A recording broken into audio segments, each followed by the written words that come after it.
this forgiveness. Why do we have trouble doing it?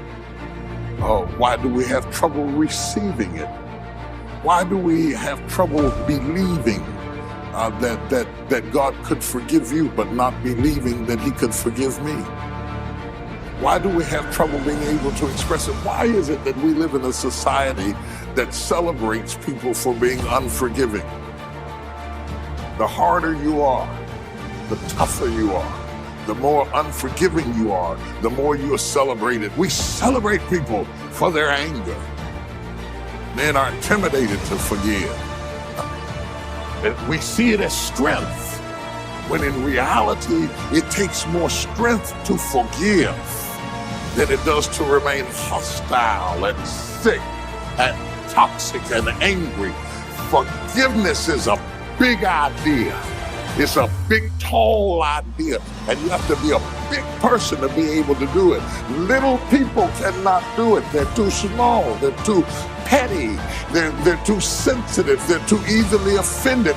This is a big idea. You have to be a big person to be able to embrace it. It is a big idea for people who have eagle-eye vision, who can see the big picture, and they're willing to lose the little war, the little battle, so that they can win the war. You didn't come here being unforgiving. It's not natural to be unforgiving. It's that your children are not unforgiving. Little babies, you can spank them for 1 minute and they're hugging you the next moment. They can get in a fight with the little boy across the street. The parents will be angry and the kids will want to go outside and play. Unforgiveness is a learned behavior. You don't hear what I'm saying. You're trying to defend yourself. You're trying to protect yourself. You're trying to insulate yourself. But you must understand, unforgiveness does not hurt your enemy. It hurts you. For you to be unforgiving is like you drinking poison and waiting on him to die. If you don't learn how to forgive, you cannot live. You cannot thrive. You cannot move forward. And you will always suffer.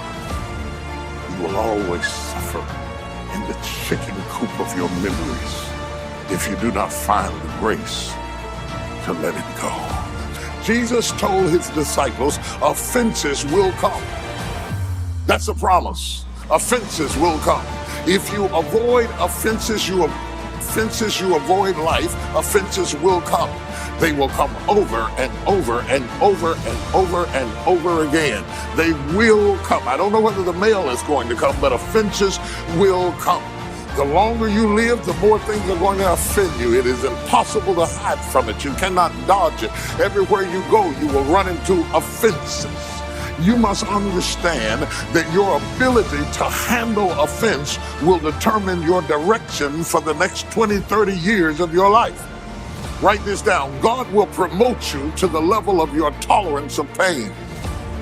God will promote you to the level of your tolerance of pain.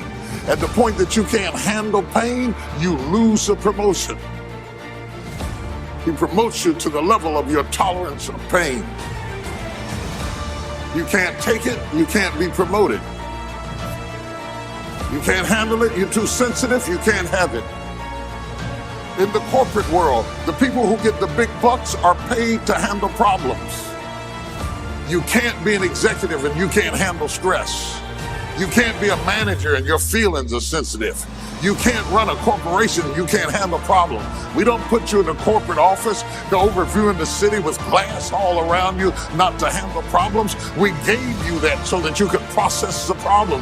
The big bucks go to problem handlers. People who can solve it, people who can make it happen, people who can get it done. The less you have to be responsible for, the smaller the compensation. The greater you have to deal with, the more they're paying you. They're paying you to deal with problems, issues, and circumstances. And there's nothing worse than putting a little person in a big position.